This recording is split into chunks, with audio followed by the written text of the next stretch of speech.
Good evening. I'm your host, Phantom Jaggery. This production is a collaboration between Question Time and Channel 5, in which we have present to you Question Time Leaders Special. In this show, I will be asking leaders some questions and we'll be having discussions around specific topics. There is a segment in the show in which we shall hear from our studio audience and their questions. Meanwhile, if you, the viewer, have any questions you'd like us to ask, tweet it to us at Roblox Election using hashtag election time, and it may be featured on the show. Tonight joins us representatives from the Liberal Democrats, New Labour, and Imperial. Unfortunately, Populist Party, after their recent disqualification, rage quitted from our server, so see you later to them. Let's hear from our representatives. First, we'll hear from the Liberal Democrats. Thank you, Phantom. Hello, anyway, you probably know me. I'm Dennis Montaigne. I represent the Liberal Democrats tonight. Whether you're undecided or just tuning in, I want to show you how much I care and how much my party cares about every person from the members of our prestige police force to just the average Joe down on Redbury High Street. For I was that average Joe on Redbury High Street. I believe that my party has the people, the tools and the equipment to really roll out plans that will actually affect this glorious United Kingdom and truly fix the problems caused by the government last term. Thank you. Thank you very much for that, Dennis. All right, we shall move on to Kevin now from New Labour. Hello, fellow Britons. I'm the New Labour leader, Kelvin Anderson. And I'm here to represent the party, here to bring, Britain forward, here to represent ourselves and build the movement. Thank you very much for that, Kevin. Do you want to try and rejoin the VC and we'll hear from you again? Because your microphone is absolutely horrendous, if I'm honest, mate. I think it's just your connection. Do you want to leave the call and then rejoin again?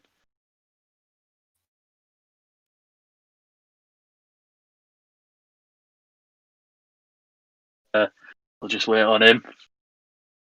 Lovely start to question time. Obviously, starting off with that inspirational speech there from Dennis and then followed sort of suit with Kevin and his microphone cutting out everything. Right, anyway, whilst we're waiting for him to rejoin, what we'll do is we'll move on to Henry from the Imperial Party. Hello, I am Henry Cathcart, formerly Slurt Mayhem, and a representative from the Imperial Party. It's an honor to be here alongside representatives from New Labour and the Liberal Democrats. Unfortunately, the Populists couldn't show up. The Imperials have had the pleasure of serving the United Kingdom for the past month or so. A vote for us would be a continuation of the progress we have already made. The United Kingdom can count on the Imperials, unlike our competitors, who resort to playing party politics in the midst of emergencies, which is why I strongly recommend you vote for the Imperials. Thank you. And now moving back on to Kevin. Hopefully his microphone has fixed itself.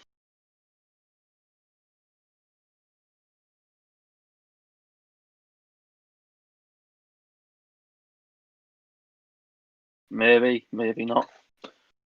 Oh dear. All right. New Labour, Kevin. That'll do him. All right. So what we'll do is we'll move on to our first topic. So, immediately kicking off into things, we should talk about the United Nations and foreign affairs. So, first question, quite an easy, simple one to get us into the gist of it. Firstly and foremostly, do you believe it was the right decision to leave? We'll let anyone take the floor with that one. Someone. Well, sorry. All right. I'd like to take the floor. I think. Who wants it, huh? Sorry. Who's taking it? I was going to take it. That's all. All right, go ahead. Go ahead. I think that really. I think leaving. So I was for leaving the United Nations. I think the UK has evolved past the need for the United Nations. I will just build the UK, and I'm glad to see that progress is happening in Malaysia for the absolutely vulgar comments that Noosa has said about flight MH370. absolutely vulgar. There's no place for comments like that in the community, and I'm glad they joined us in solidarity. I really don't think it's a matter of whether it was the right thing to do. I think it's a matter of respecting the mandate, the vote, the really strong majority that the Leave campaign had, and whether they'd have voted to remain as well. I think we would have respected that. I think it was good. I think it's good that we left. However, I really don't think that, like I said, I really don't think the average Joe cares.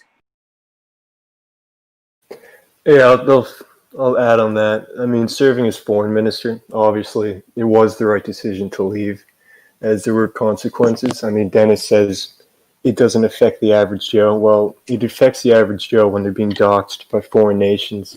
I mean, you can't sit in an organization that condones these actions, and it was the right decision in the interests of the United Kingdom. It was the average far Joe doesn't get past. involved in foreign affairs. Excuse me? The average Joe doesn't get involved in foreign Well, affairs. the average Joe gets affected. The average Joe gets a job at GMP. The average Joe wanders Redbury. That's what the average Joe does. If you'd let me finish, the average Joe is affected when they're being doxxed by nations within the United Nations that are unregulated and continuing to do these terrible actions. I mean, it's not a safe environment to be in, especially if they're just not mandating or not regulating this and just letting it run loose. So, I mean, it was the right decision. Yeah, thank you. Kevin, have you got anything to add to that? Hopefully your microphone's fixed itself. My mic working? There we Hello? go. Okay. Yep. Hello. I personally feel that, the United Nations itself is a quite important organization, whatnot, but their actions and their Right, yeah, we're not going to put up with that. It's awful. Sad. So unfortunately, he'll be dropping out until his microphone's fixed. All right, so what we'll do is we'll move on to the second question. Firstly, I'd just like to say as well. Actually, I'm not going to say it because I should probably just relax a little bit. So what we'll do is we'll move on to the second question. This is there is a contingency plan in place should you make it into government. However, what is your party's plans and strategies to keep the Commonwealth engaged and to continue to improve and maintain ties with other nations outside of the Commonwealth, spreading to the wider community? All right, I can take this. As you've seen in the Imperial Manifesto, I introduced the idea of opening High Commission offices in nations that have developed sources of activity, such as Fiji or South Africa. And I mean, even places like Malaysia that already have a High Commission office. So what this can do basically is you can have our ambassadors just like work there, and then while they're working there, they could I guess just increase our reputation and just get citizens there to potentially seek a citizenship in the United Kingdom. And I mean, that's just one way. And the other way is the Secretary General of the Commonwealth was speaking about recently was the combined Commonwealth Armed Forces. And I mean, obviously, the British Armed Forces has autonomy, but we're going to help the Commonwealth forces if they need any help to work with the Secretary General. And I guess just improve relations in general, to be succinct.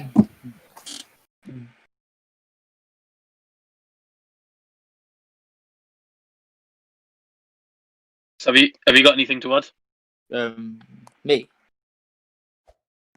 Yes, you. Yeah, You are the Liberal Democrat rep, and you are here to talk. Well, yes. I just really would like to say, we've with what Henry's saying, we don't actually, we've tried the Commonwealth forces, we tried it again, just like we tried committees in Parliament, tried it, failed, and people say, what if it happens? What if it happens again? No, nothing happens. It's just an idea that we think it's gonna work it's gonna work again, but it just never worked. Sorry, my party Well, uh, So true.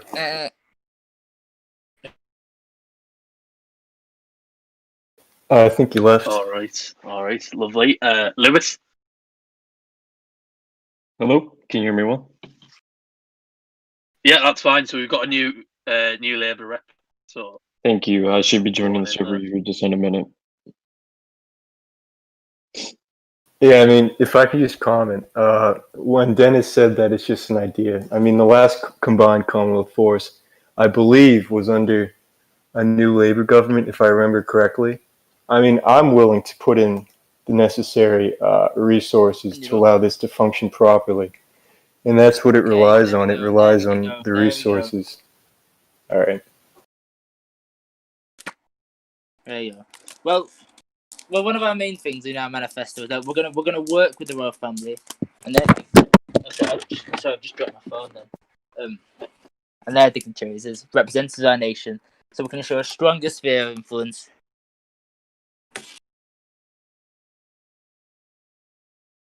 Also, with that, we're gonna have more frequent and detailed summits for the Commonwealth. More, and in particular, the Secretariat. Oh my God! Wait, can you guys hear me? Yeah, I can hear you.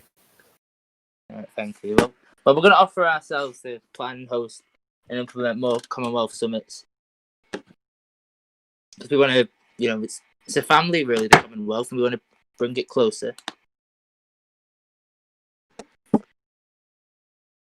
Yeah, I mean, I can see how summits can be perceived as useful, but if the fact of the matter is, if there's no content or anything actually taking place within that summit, it's just as useless as the Liberal Democrats in government. I mean, it truly doesn't have. Your entire government is one giant talking shop. That's all it was, one giant talking shop. And on top, especially a giant talking shop. That's what I'd label your government as last time, a talking shop. I don't see how pushing for a UN referendum that many other governments push for and actually passing it is a talking show. I mean, we've been the government that's actually gotten things done, whereas the Liberal Democrats have sat in coalitions and done nothing and contribute to nothing. So, I mean, you can say that all you want, but it's very hypocritical. It's not. I mean, it is. Obviously, you are saying it's not. Can you provide some context on why you think that it is not it is hypocritical, or it isn't hypocritical? Well, I think with New Labour, we actually got some good stuff done in the coalitions, particularly in the Justice Department, and just everywhere, especially with Karanka as Chancellor. I did really good in the Immigration Department, processing hundreds of immigrants every single day. We got stuff done.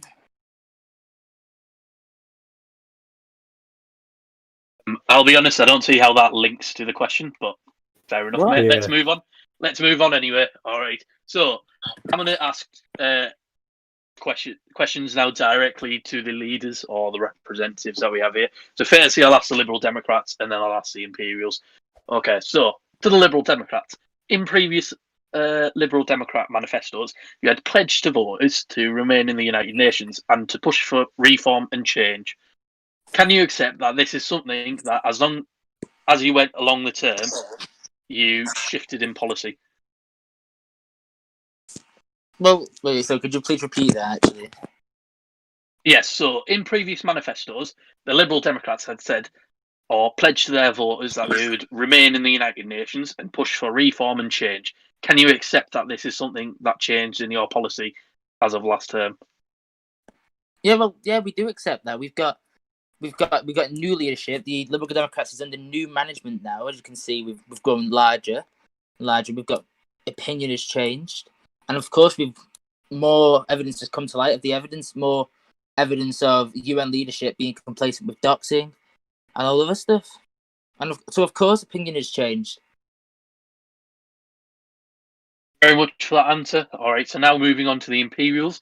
The previous Imperial government saw the now elected leader, Desmond MacLeod, make some fatal mistakes in the foreign affairs sector, in which he had made remarks that had upset, on one occasion, Ireland, and on another occasion, our closest ally, France. How should voters watching today be able to trust a leader who has previously made fatal mistakes before in the foreign affairs sector and trust them to take them out of the United Nations properly and to sort of build on the relations already built? Does a party still accept responsibility for these mistakes made? Yeah, I mean, mistakes are mistakes at the end of the day. I mean, he says one thing, it's a mistake, and he's still taking flack for it today. I mean, we do not condone what he said, but at the same point, you can't take a mistake out of context. Like, it's just a mistake. And then they're bringing it up today to this debate. I just fail to see how it's going to, because one person doesn't reflect the entirety of our foreign policy. Well, You know what I well, mean? it does. It does when this person is heeding the Foreign Office. Yeah, well, I mean, I'm the foreign minister, and I mean, I can say that Yeah, it the foreign doesn't define the secretary. entirety of the foreign policy, because one person doesn't define the entirety of the Foreign and Commonwealth Office. So, I mean, you can say that, and I'm sure if that's your plan going into government with your foreign office, I'd like to see how that turns out. But I can say that in the imperial government, Desmond MacLeod did not represent the entirety of the Foreign and Commonwealth Office. Thank you very much for that. So what we'll do is we'll move on to topic 2. After this topic, we'll listen to some questions from our audience. All right, so moving on to topic 2. Parties from all sides have pledged to either crack down on crime or to prosecute well-known criminals, albeit using the Serious Crimes Division system. We have seen concerns from various citizens, in which I had went out earlier today to ask for opinions from members of the public. One member of the public told us that crime keeps the game alive and enjoyable. I don't break any role-playing rules. I play fairly, but the promises of cracking down on crimes from all parties is one that concerns me and my gameplay and enjoyment. If I don't enjoy the game, I won't play it. Alternatively, another member of the public who informed us that he was an off-duty police officer told us that although crime has seen a reduction lately, the past few days with developer changes, we've seen a resurge in spike of gun crime. It almost makes the game and our jobs as police officers intolerable. So, what we'd like to do is we'd like to ask the leaders, do you understand the balance between crime and prosecution? And if so, where do you draw the line? Well, clearly crime is one of the biggest activity makers in Eastbrook. And I think cracking down on crime is important. And if the police officers are working harder, that's bringing more of a challenge to the criminals. And frankly, I think the criminals who are chasing this adrenaline rush are going to love the officers trying harder. Because I've been in Eastbrook, and I've seen GMP get demolished. Is it still working? Yeah. Sorry, mate. Yeah, it's working. My internet cut out then. Yep, we can hear him. Yeah. Yeah, I've seen GMP get demolished, and I really think that it won't. If anything, it'll make the game way more fun. All right, can I just And say Eastbrook something? isn't dying anytime soon. Let me bring that clear. Except for when the devs pull the plug. Let me make that clear. All right, so how can we entrust the Liberal Democrats to push gun policy and strong leadership in regards to the Home Office when you have the representative here stuttering on stage? I mean, I certainly wouldn't trust them to do that if this is the representative. I mean, here he is. Every 2 seconds, he's questioning what he says. I mean, honestly, Well, like you said, one person like doesn't. how are they going to be questioning themselves halfway through the term? I mean, come on.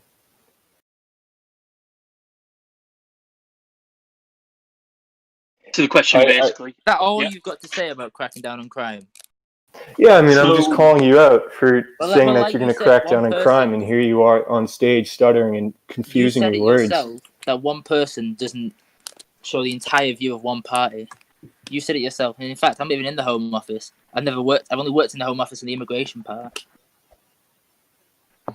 And I'm not the leader.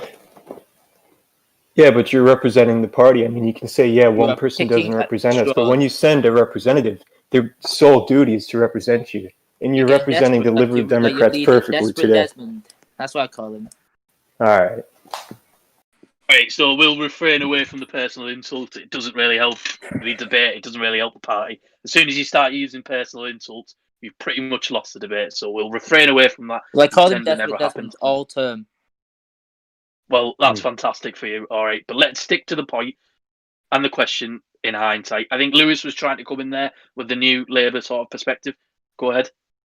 Yeah, thank you. And first of all, can I just say thank you for allowing me here this evening? I think the question is a really great question because we really draw the line in between communication between the Home Office and all those dependent off the Home Office, right? We have members of Parliament writing legislation without even reaching out to members of the Home Office and all the Gold Command and all that. Communication is of paramount of importance for the Home Office. The legislators need to input and delegate of those in command of our services in order to effectively be able to legislate for them. You know, a new Labor Home Office wants to have a constant contact with all Gold Commands and increase communication levels to establish a fluid, supportive relationship instead of Parliament forcing them to do things that they're not so keen on. So I think that's where both parties on stage really struggle here is communication, right?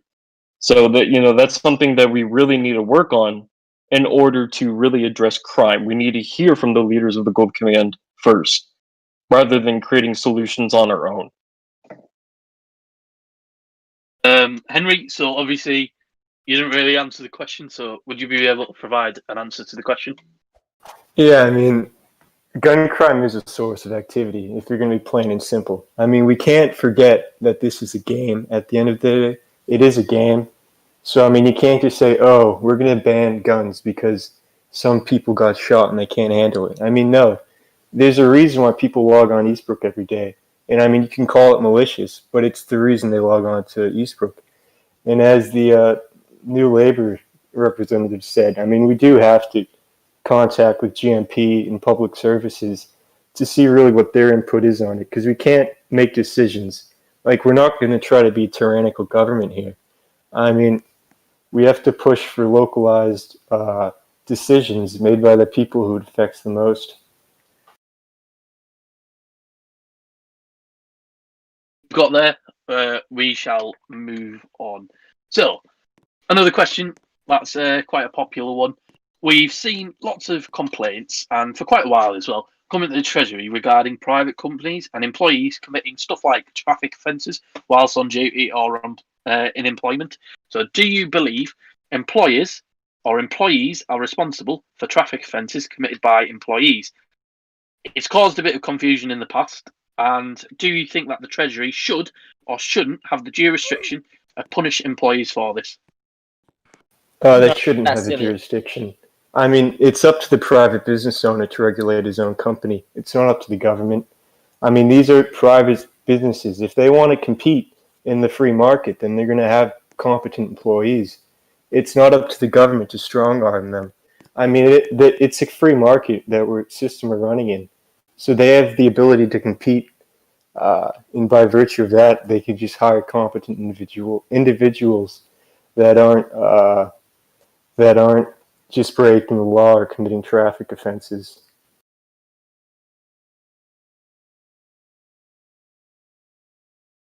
I think it would be silly to penalise the business owners for their employees' actions. However, I don't think it would be silly to penalise the owners if the business owners weren't doing anything about it. If they would just sort of give them a slap on the wrist and then not doing anything, then there's a problem there. There's a business owner that doesn't care about the thing that they're providing. And if we did live in if we did exist in a free market community, we wouldn't have the laws that the Imperials passed last term. Yeah, but I mean, you say that they're not going to do anything, but they are going to do something. I mean, if you're deciding whether you want to take one taxi company or a bus company, and then you see videos of the other company just doing completely outlandish stuff, I mean, you're going to take the other company because there is a competitive nature in this.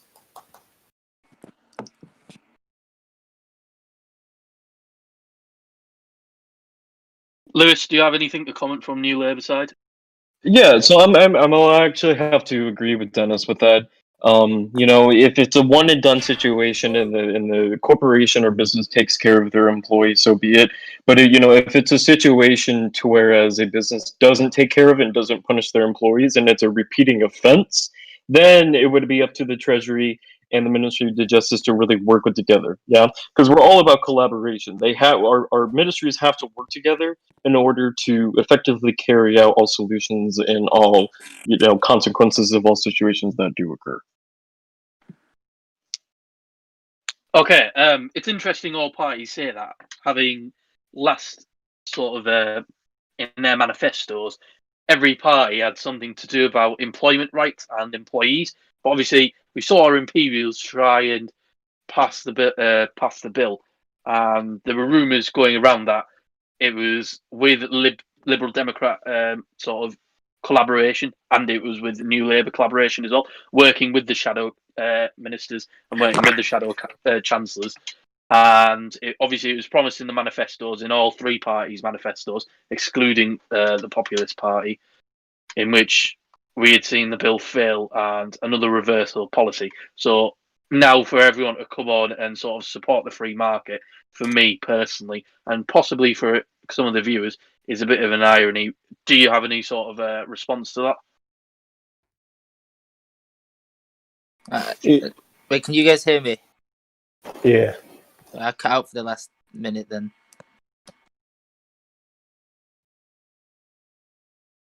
Are you going to speak? Or... No, I'm asking. You seem to be cutting out a lot. Do you want me to repeat the question? Yes, please. Right. Essentially, your manifesto, just like everyone else's manifesto, had a promised employment rights. There were rumours going around that this employment rights bill that was presented by the Imperials was done in collaboration with the shadow chancellors and the shadow ministers. Obviously, being on the manifesto and with this rumour spreading about, the bill still failed. So now what I'm trying to say is some viewers might be finding it ironic that all parties have come now onto the studio and in support of the free market and in support of anti-interventionism. So what is your response to that? I mean, I don't find it ironic because I've always been economically liberal. I mean, yeah, we proposed the bill as a sense of realism. And as I think you said, the Conservatives propose it in real life as well. But unfortunately, I mean, you see the Lib Dems supporting this bill and then playing party politics like they always do, turn completely on that notion when the bill does come up to Commons. And I mean, you even see some of our MPs defecting over it. So it is unfortunate that party politics has come into play for this, as it was really just for a sense of realism. But at the end of the day, I mean, there's not a lot you can do in regards to this, but I'd like to see what the other guys say, because they are the parties that said they were going to support it, but then went completely 180 and didn't. I really don't know why you're saying we're playing party politics. You know, we have the Chancellor, who I'm sure is in the studio today. He didn't consult businesses, and that's one reason why we denied the bill. Two, I'm sure, right, the reason the bill fails is because half your party doesn't support the sort of the bill that you're pushing, the somewhat socialism, as I would call it. I know half your party is the Conservative Party. You know, that's how your party won the election through a merger. I really don't think you should be calling us out and playing party politics when you're trying to play party politics in this debate today. Let's stay on the facts of what and why the bill failed, please. The bill failed because you claimed you had bipartisan support, and then you completely turned around on that and then lost that support. I mean, the bill didn't fail because half of us are economically liberal or not. The bill failed because you completely and unequivocally changed your position on it in a matter of like seconds, basically. And I mean, if you're saying you're not committing party politics, then can I ask why at the UN emergency debate session of Parliament that you spent the whole time bashing the Imperial Party, whereas constructive criticism could have been held, but instead you resorted to party politics? I mean, is this what the electorate is faced with? Is this what they can expect? Henry, like I said, face the facts. Don't divert the topic. Like, your own MP seem pretty partisan if that's the case. If anything, this equivocal switch on my party happened once we learned that businesses weren't consulted, and frankly, business owners weren't happy with what was being proposed. We represent the people. You represent yourselves. Lewis, have you got anything to add to that? So I'm sitting here, and you got both of the parties arguing. You did this, you did that, X, Y, and Z, and really a new labor approach is really we're gonna sit down, right, with whoever is in a coalition or whoever's in power, right, and we're gonna sit down and we're gonna look at it went wrong, right, and we can look at that and look back, but we can't dwell on it, right? Because if our constituents and other constituents of other parties are going to want this bill, we have to get it passed, And I'll have to agree with Dennis on that, and both of the leaders here on the stage here.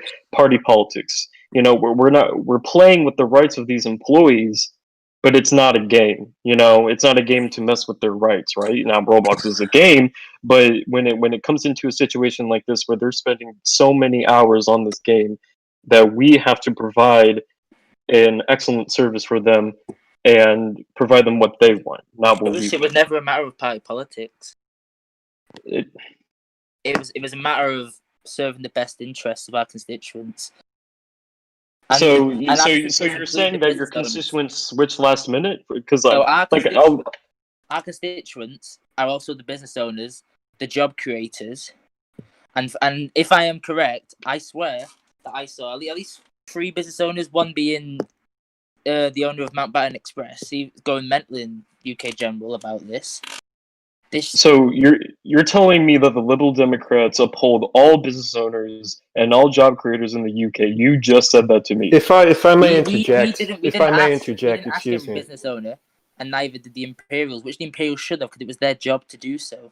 It's their job to consult business owners. I mean, and they also did try and consult business owners as well, not on the bill, but at a business conference, which, as we know, was a failure, and they did it again. I'll give them that. So how are you going to tell the Imperials what to do when we all are at fault? Clearly not. It's you guys. New Labour isn't at fault. The Liberal Democrats aren't at fault. It's your party, not excluding the ones that voted against it. It is your party for not consulting the business owners, and if we want to pin the blame on a specific person, it's the Chancellor's fault, and maybe the Prime Minister's fault as well for not, maybe checking that this had happened. All right, Dennis, you referred to constituents. Yeah. But your constituents voted for a manifesto that supported cross-party solutions for employment rights. I mean, how can you sit here and then blame our constituents? I mean, I don't see the logic in that. The constituents was in a different context. I failed to see that.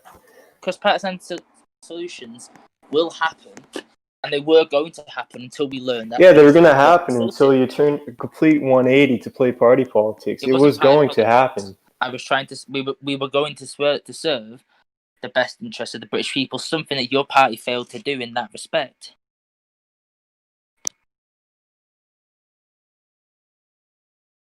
I mean, we spoke to the Shadow Chancellor in 1 hour before the legislation. He agreed to it. I mean, what happened in that 1 hour of time? Excuse me. What happened in that 1 hour of time that changed completely your stance on the employment rights bill? Well, if you claim it was an hour, however long it was, we learned that business owners weren't consulted. We can't possibly vote for a bill that business owners aren't happy about. That wouldn't be right. That wouldn't be serving the best interests of our constituents. Wouldn't be serving the best interests of the British people. So how come this all occurred in the span of an hour? Were you just being ignorant for the rest of the week while it was still proposed? I don't know the time frame in which it did happen, but what I do know is that the Imperials had all the time in the world. The Shadow Chancellor told our Chancellor told the Shadow a week in advance of the bill, and he agreed to it up until the last minute of legislation. I mean, that's the time frame. What happened? Why? What's the reason behind that? Why did they change? Why did you change your viewpoint so quickly? Henry, you're asking me this, but did you ask your own MPs as well? I don't think you did ask your own MPs. I think they were bullied I think they were made to feel bad for voting against the bill. I think that's what probably happened, isn't it? Business owners should have been consulted, and if you listened to business owners and took on their criticisms, I really think we would have voted for it. And I could not, in good conscience, vote aye for a bill that business owners weren't happy with. The business owners that are the job creators, the wealth creators, and we've got and the people that work for those job creators. If you're saying this, then why did your shadow chancellor approve it? If it was so blaringly obvious that it was doomed from the start, then why did he support it? This is before we learned that the business owners weren't consulted. So can we expect for the Liberal Democrats to do the same thought process in the middle of the term, to think after you make actions, to agree to things, and then a couple minutes later say, "Oh, actually, I made a mistake. I can't do this." I mean, that's exactly what you did. So can we expect you to do the same? Well, if you were in favour of the UN at the time, at any given time, and then you learnt that it was riddled with doxers, I'm sure then you changed your mind. Just because we changed our mind at such a late point doesn't reflect anything. In fact, if anything, it reflects our passion, our willingness to take our, because we are the decision makers. We are the decision makers to use our power to vote down a bill that could potentially harm business. Well, thank you. Thank you for bringing up the UN. I think you're being very ignorant here now, and failing to realise the reason we voted against the bill and what happened in the hour is because those concerns were voiced in that hour. So you're failing to realise the Chancellor should have known better. They should have withdrawn the bill in that time and then asked for amendments. That's what should have happened. They should have met with the different business owners, made the appropriate amendments, and then, you know what, we would have probably voted for it. Well, I'd just like to thank you for admitting to U-turning, for admitting to being ignorant for a whole week.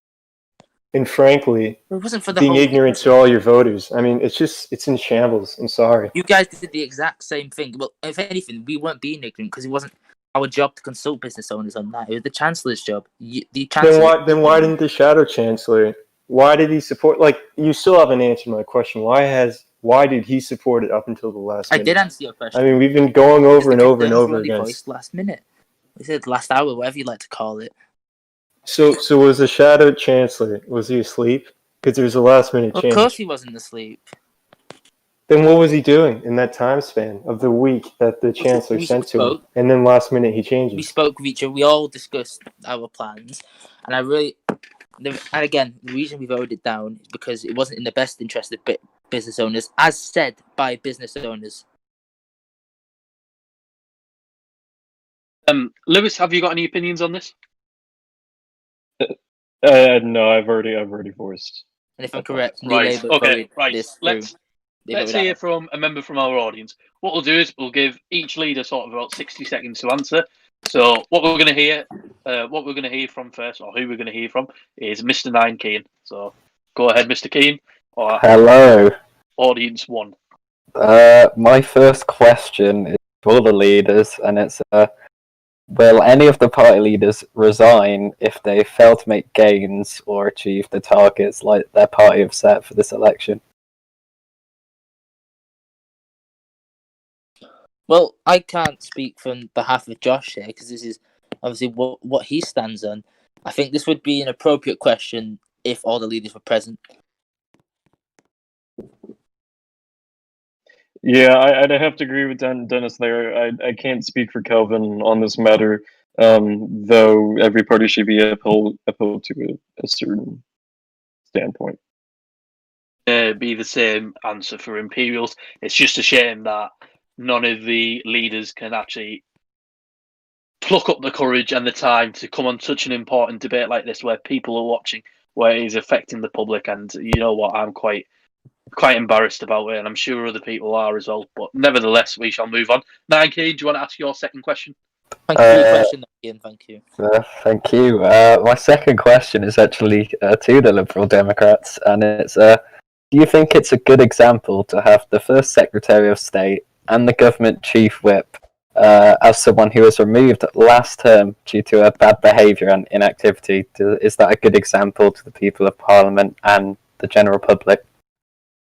frankly, I think maybe some of his removals were unjustified. I think Charles will do a good job. I have confidence in Charles to do a good job. He's done a lot of progress throughout this campaign. He has changed his ways. I think it's a good choice. I think Charles is very active and he's a hard worker. He'll make a good job as First Secretary of State, and he's a very good Chief Whip at that. Okay. And then I've just got one final question, and that is to the new Labour representative, actually. And, well, looking at the new Labour cabinet, a lot of people in it, people don't even know in the UK. It seems to be quite a lot of people coming from other countries and stuff. So I'd like to ask them, should they have put experience first in their manifesto? Because at the moment, there doesn't seem to be a whole lot of it. They're putting esteemed in front of people's names. So do you think you can govern if you're elected without the experience that the other parties appear to have? That's a really good question. I'm really glad you asked that because, we would really like to address that. Without a doubt, the people that we handpicked for our cabinet are experienced no matter what within their field. Whether they're a big name or not, they know what they're doing. And, they'll have the guidance from, say, for example, the Home Office. They'll have the Gold Command. That's why I mentioned earlier, communication is key in terms like these. Coming from my side from the Foreign Office, when we visit back into my experience within the Road Nation community, I've been around since 2012. I've seen it all. And same for Kelvin, he's been in several governing positions that, we know what to do and we know how to delegate members of our cabinet. And if a time should ever come for any party or just even the new Labour, a reshuffle can happen. Okay, thank you for answering my questions, leaders. We'll take a question off Nathus now. Give me a second.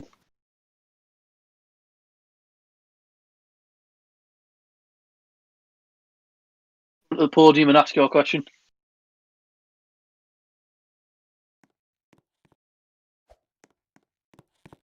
Can I start? Yes. So my first question is to the Imperial Party. With Sangu stepping down as Home Secretary after him wanting to go full-time GMP again, do you feel Liz or Margaret, same name, can step up to the position as Home Secretary and complete and attempt to do more things than she did as Minister of Emergency Services? Yeah, I mean, of course, she's been in the community for a long time. She's spent the last term under Sangoose, and now she's going to have Sangoose again as the minister. So she'll have the mentorship that she's had over the past term, and it'll still be present. I mean, she's capable of stepping up to the plate, and if, say, something bad happened, which I'm sure it won't because I'm fully confident in her abilities, but Sangoose would still be there as a minister. So it's not like, oh, we're completely getting rid of Sangoose. He's still going to be in the background, and it's still going to be a competent Home Office. All right, thank you for that answer. My next question is to the New Labour Party. How did two members of the New Labour Party get into the Home Office cabinet team? You didn't appoint a Home Secretary, which is how you meant to have a government great office of state without actually a leader in that department. Also, how did they get into as a cabinet minister? Firstly, the Minister of Policing lied about how he was GMP command, and secondly, the other one was Home Office blacklisted. So how did they actually get into them positions? Also, you just said when Kian asked you a question that Gold Command give people guidance. It actually should be the other way around, kind of. Because if the Gold Command have an issue that needs to go towards the Home Office, the Home Office will give them guidance on what they need to do. So can you answer my question, please? Yeah, that's a really good question. I'm really glad you asked that. You bring up the Gold Office and, say if they have an issue, they should go to the Home Office, right? Like I said earlier, it's all about communication. The Home Office and the individuals a part of the Gold Command are going to work together. And jumping back to as to why we didn't really appoint a Home Secretary is because our party felt like it wasn't necessary due to the already large cabinet. and how we plan on bringing on 2 new respectable members into the shadow cabinet pretty soon here, pending announcement after this discussion. One of them will be the de facto Home Secretary in an event of need. And kind of jump back into why we appointed and removed those 2. It was a mistake of misinformation on our part, and that's one thing that our party. We're the only party on the stage that has admittedly made a mistake publicly as of now. It was a mistake in the information, and we've already addressed and apologized for such.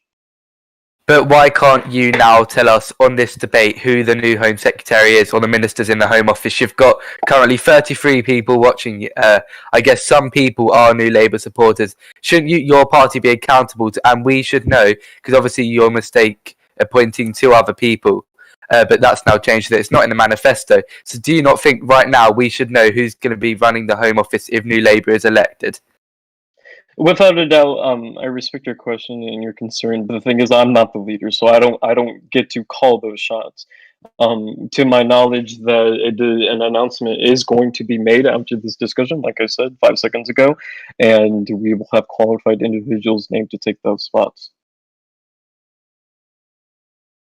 All right, thank you for that one. Then, my next question is for all of you. Can you each name one good thing about every leader? So one for the Imperial Party, one for the New Labour Party, one for the Liberal Party, one for the Populist Party. So one thing good about each leader. That's a wet question. We'll stop you there. Right. That's a good question. That's a good question. I like absolutely that. Wet. We We'll need a leave bit of positivity. All right. We want a bit of spice here. This is supposed to be a bit of a leadership debate, but without the leaders because they're too spineless to get on here. But never mind. It's a good question. Right, Dennis, you can stop interrupting me now because we're going to move on. Once again, Dennis, you can stop interrupting me because we're going to move on now. We shall ask direct questions once again in regards to party and politics to representatives. So, firstly, to Dennis. A controversial Liberal Democrat policy is the introduction of the Independence Complaints Commission for the House of Commons, which will have the ability to overturn decisions made by the Speaker. This policy has come under heavy fire for greatly undermining the Speaker of the House and Parliamentary Convention, alongside with allegations that this is in response to now the first Home Secretary being disgruntled about being thrown out of Parliament and his appeal being rejected by the court and by the Speaker. What is your response to this, and what is the reasoning for this policy? Which Home Secretary? The first Secretary of State, Charles Cunningham. No, you said the Home Secretary. All right, so I apologise for that. I mean Charles Cunningham, so please answer my question. Yeah, sorry, I switched up my notes then because of that. Well done. So it would apply to every member of the House. It was. Oh my fuck! Sorry, my note. The Chrome just crashed. I had all my notes up.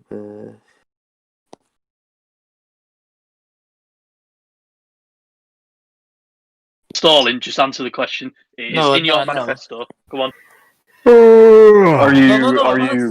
Are you prepared, Dennis? I'm sorry about that. I'm sorry about my. You're not on your feet today. I'm sorry about Virgin Media being absolutely terrible. Well, I think it's something that can benefit everyone. As we've seen with the Deputy Speaker last time, acting really rash, kicking out Josh Miller for calling him biased, which is a bit out of order. Josh Miller calling biased isn't good. I don't stand for that. And he should have given him the opportunity to retract. I think the ICC, I think it will be good. It's good to try something new. I think it's good to try something new. And it's better to not throw. I want to end this to throw people under the bus. I want to make that clear to everyone who's listening. I want to create a better environment, a friendly environment. Better environment Well, we've talked to Supreme, We've talked to the Speaker this term about some stuff to clear up. So you want to make a better environment by breaking parliamentary convention, undermining the authority of the chair, who is sat there on behalf of convention, will it? Because it will be convention. Yeah, I mean, personally, it will be convention. So it won't undermine any parliamentary convention. I find this coincidental because it's proposed by the same person who got his seat suspended. I mean, it's clearly an attempt to get back at the speaker, because obviously Supreme's most likely going to be re-elected. So it's obviously him getting salty because he got suspended. I mean, it's just very coincidental. We shall move on to the Imperials. Okay, so question for the Imperials. With the recent leadership election, we have seen great content and discontent regarding the new leader of the Imperial Party, in which we have seen several defections to other parties and high-profile Imperials renounce their support. With this has come quite a high-profile cabinet reshuffling as well, including that of the Home Minister and Secretary being swapped around. This suggests some splintering and fractionalisation within the party in a weaker electoral position in comparison to last term. It is true that the party has, or is it true that the party has become splintered in its ideology and new leader? And with polls suggesting that the Imperial majority being unlikely, if the Imperials were to be the largest party without a majority, would it chase a minority government, chase supply and confidence, or a coalition? And if so, with what party? I mean, personally, I had my doubts about Desmond once he was first elected, but I, along with with all of cabinet, have stood behind him, and I have full confidence and faith in going towards this election. I stand behind Desmond despite all the past and stuff. He's still a competent leader, and he has a lot of experience, and he's going to lead the Imperials in the right way forward. In regards to the potential deals with the election, I mean, personally, I don't even want to ponder down that road unless it's actually necessary, because at the way we're looking at it, the Discord polls have us leading by double digits. I mean, you can't really trust the Twitter polls because you have noose of politicians and people who aren't even in the community voting on them. So I'm just going to go by the Discord polls and hopefully only count or ponder into the possibility of a deal if it's completely necessary. Very much for that. So we have just got a Twitter question. So Can I add on to his answer then? Can I add on to yes, you can. Yeah. I would say, well, obviously, you know, he was elected with a democratic mandate, and to preserve democracy, we have to respect democratic mandates. But I really have to say, and I've said this before in previous chats, it has to be one of the most depressing cabinets I've ever seen. Yeah, I heard you going on about that. I think it's really depressing. I think in a post-UN world, the UK needs a strong foreign secretary, and I love you, Henry, and I love you, I really do. But I don't think that you're the right man for this moment. And I'm not the right man. I've spent the past 3 months as the ambassador to the Commonwealth, and after leaving the United Nations, we're going to focus the majority of our strength in the Foreign Office on the Commonwealth. I've grown relations with Commonwealth nations, and I've served the Commonwealth as a UK ambassador. I am the right person for the job. And I frankly, if we're going to comment on our cabinet, I mean, look at Timothy Cathcart, the egotistical person that's going to try to lead your Foreign Office. I mean, even your section in the manifesto under Foreign Affairs was taking complete credit for all the work we've done with the government liaison to Ireland. So, I mean, you can say that, and from your high horse, say that our cabinet's depressing. But I failed to see any solid proof about that. And you said you said yesterday, you said, "Oh, wait until the stream, and I'll tell you about how it's depressing." I mean, I failed to see you actually doing that. I was saying it, and I did say why. And I'm not finished. We shall move on now. All right. We've just had a Twitter question come in from an anonymous source, and it is for New Labour. So basically, the question is, how can you, Lewis, represent the UK on the world stage if you surrender without a fight in leading positions in the past? They've specifically named the surrender to the UK as Russia. So that's a really good question. You know, I've been in the community since 2012, and we have all found ourselves in different positions before. You know, whether it's the right side or the wrong side of history. You know, the fact that I did sign the Mountbatten Treaty with the United Kingdom at the time when I was president of the Russian Federation does not question my ability to represent or to lead or to delegate or any of those aspects. So, you know, that's a really silly question, and I respect it. and I hear their concern, but it has nothing to do with my ability to carry out any responsibilities given to myself. And that goes for every member of the New Labour cabinet. But you understand that the UK doesn't take L's. The UK literally has a 5-0 record. Yes, the previous war, what we saw happen is DPA shut it down, but the UK was ready to fight, and it was on the lines. Obviously, this is something that someone and quite a lot of other people as well feel quite strongly about. So, of course, you've got to sort of give a little bit back. However, if that's your opinion and if you think that you can lead the United Kingdom through what will be one of the most difficult times it has seen, that is fine. Do you have anything to add to that, or? Well, without a doubt, that my ability to delegate and carry out the responsibilities given to me is going to be carried out in an effective manner. I was just the Prime Minister of New Zealand who did leave the Commonwealth, but we had a strong connection with the UK. Hang on, sorry. When Did you leave the Commonwealth as the New Zealand Prime No. Minister? No, Okay. sir. That was Emily's, I believe. But the thing is, Who? we had a strong connection. Who was it? Emily's. The Middle She East. was no Emily's. Like I'll type it in chat. But Continue. we had a strong connection with the UK, and it was one of the most groundbreaking events that we ever had. Between the United Kingdom and New Zealand. I was when Theo was Prime Minister, and we had a 2-hour, 3-hour summit discussing all our past issues and how we can move forward. And I don't see a problem doing that if I was to be Foreign Secretary. So, can I just say, when you say you're gonna, No, we're going to move on. Alright. So what we're going to hear now is we are going to hear a question from Mr. Sangoose Farron. So, Sangoose, come up to the podium, audience 1, and ask your question. Former Foreign Secretary.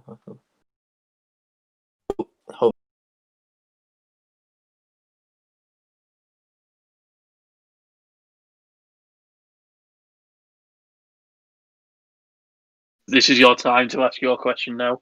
Oh, sorry, I wasn't really paying attention, to be honest. Okay.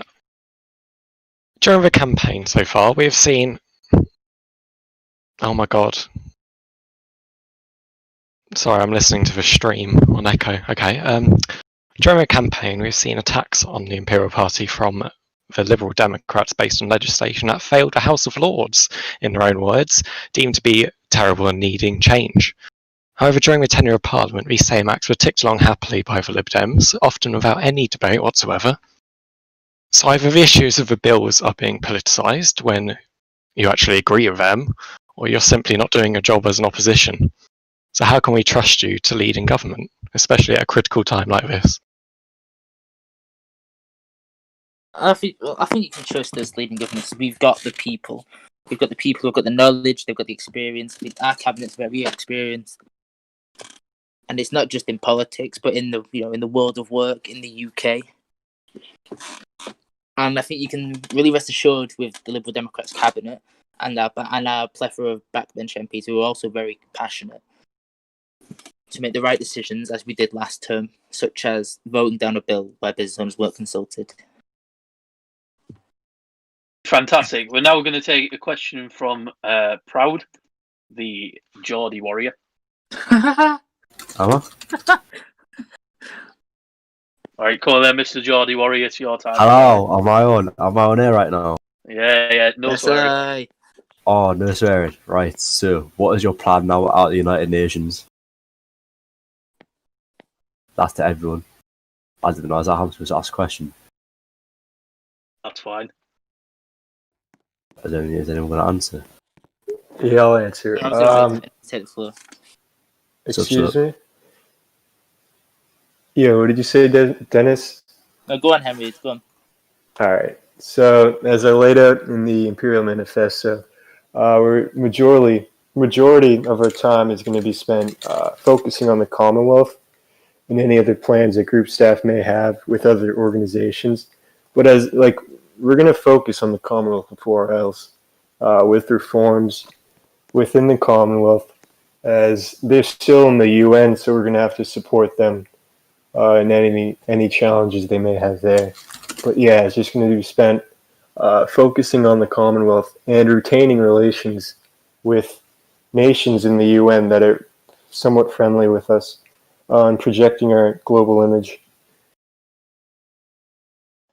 Oh, All right. by the So I'd like can I just ask him? I can ask Ian's question as well afterwards because he's gone to bed.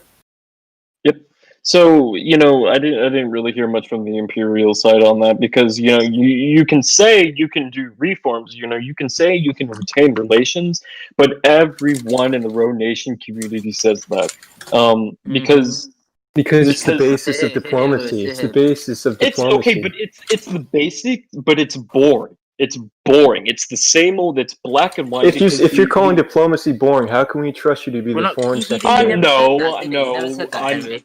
I never said that diplomacy itself is boring, but the imperial plan that you just described to me is boring as hell, right? Because the infiltration of functionality and order by those that oppose our great nation, such as our neighbors across the pond, cannot halt our promise for true transparency from our efforts. The United Kingdom and its friends should not allow for slander and lies to plague our unity and set ablaze internal conflict, right?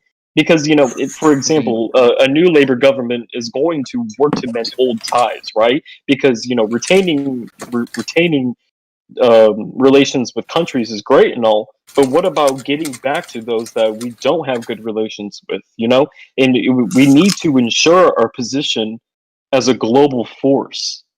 Just because we're not in the United Nations, we cannot isolate our nation from a productive foreign Lewis, policy. what you're saying is you want to bend over to Noosa. Is that what you said? That's No, not what I he never said at said all. That's not what he in said. The general. majority of nations we have Not what he bad said. relations with Yeah, I thought are that was a nations bit that dodgy harbor question. doxies. I mean, you want to So- rebuild relations with those nations? I mean, go ahead by all Okay. means. Okay, well, to see the thing is now you're putting words in my mouth. I never No, that's said that exactly what you said. You said But we he want to never have said better that. He never relations said with that. He never nations said that he we wanted don't to have bend good over to relations the with. Okay, just because we don't have good relations with a certain nation doesn't mean that they've done something bad. That's something that I'm not saying that we need Sorry, to I'll repair interject there relations. again. They've just tried to war.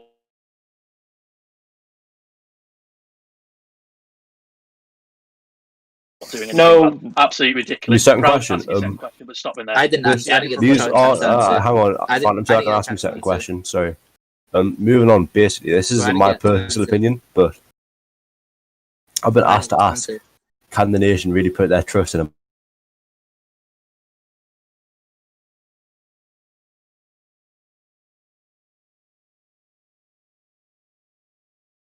We've moved Do I on need now. to say the question again?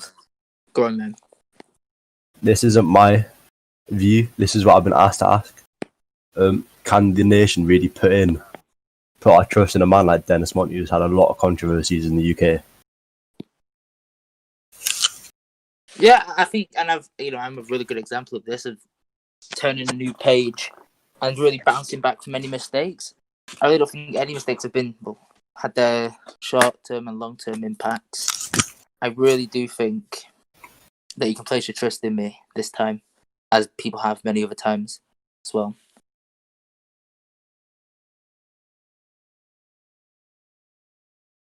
And I think I'm viewed favourably in the international community. I like more than I was a few months ago. Yeah, Dennis is a great guy, and he has the experience, and he's very much liked within the international community.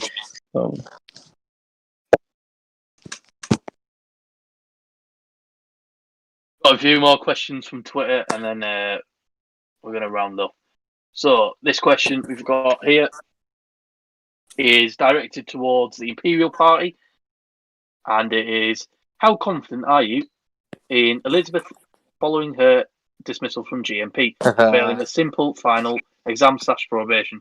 How will she do leading the Home Office if she can't even get into the service at all? Well, what most people fail to see is, I've seen it in many of your manifestos, is that the Home Office doesn't encompass solely GMP. There's GMFRS, NWAS. I mean, it's not solely GMP, and you're going to blame it all on that one contingent of the entirety of the Home Office. I mean, it's quite frankly foolish, and I fail to see how being an officer is relevant to an administrative position within the Home Office. Well, what do you say in order to really truly understand the needs of said department?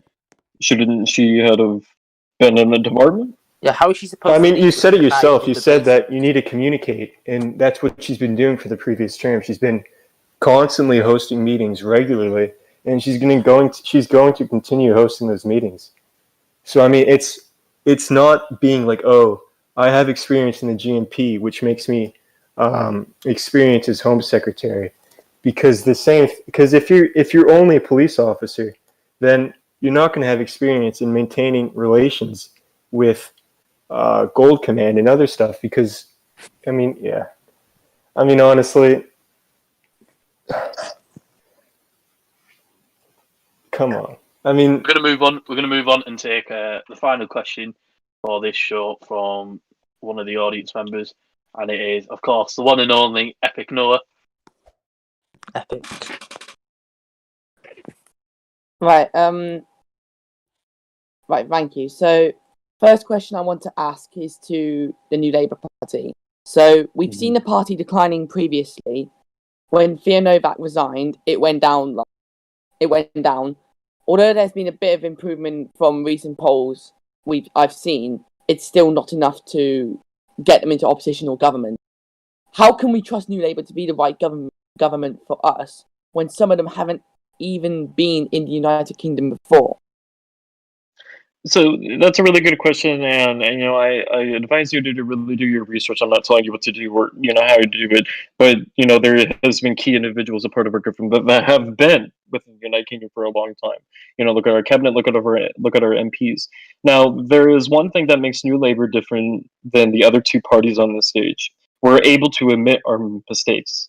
Throughout this term, the New Labour Party has been lackluster. We've bore witness to a very significant drop in our support from our party. Our party owes, and I mean this from the deepest of our heart, we owe the public an apology for not living up to our goals and promises.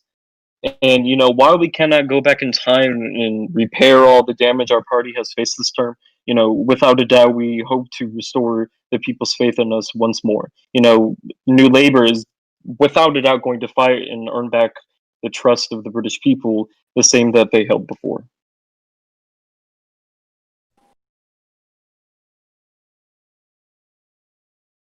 All right, we're going to finish up there.